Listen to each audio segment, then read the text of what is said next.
C'est un sujet extrêmement sérieux. La crise du logement n'est pas une abstraction.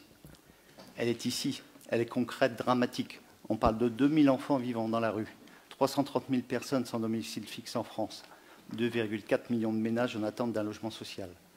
La crise du logement, ce sont ces étudiants qui renoncent à leur formation, cette femme de 44 ans avec 2 enfants obligée de retourner vivre chez ses parents, ces femmes contraintes de rester dans leur domicile avec l'homme qui les bat, ces salariés refusant un emploi, ces familles qui s'éloignent pour devenir propriétaires, ces retraités qui retournent vivre chez ses enfants, etc., etc.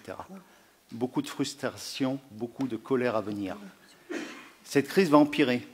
D'octobre 2022 à septembre 2023, 371 300 logements ont été autorisés à la construction, soit 146 700 de moins que lors des 12 mois précédents, ce qui correspond à un effondrement de presque 30%. Dans les grandes villes, le nombre de biens disponibles à la location a baissé de 20% en un an. Entre l'environnemental, le social, l'économique, il est nécessaire de trouver les bons équilibres. Les gouvernements, depuis 2017, n'ont rien fait pour le logement. Depuis quelques mois, une tardive prise de conscience semble avoir lieu. Elle est hélas accompagnée de mesures d'une rare indigence. Alors que nous sommes dans une crise de l'offre, les mesures présentées ont uniquement pour but de soutenir financièrement la demande. C'est dans ce contexte dramatique que vous nous présentez ce soir la cession d'un presbytère de 344 mètres carrés et 13 chambres à 2 personnes.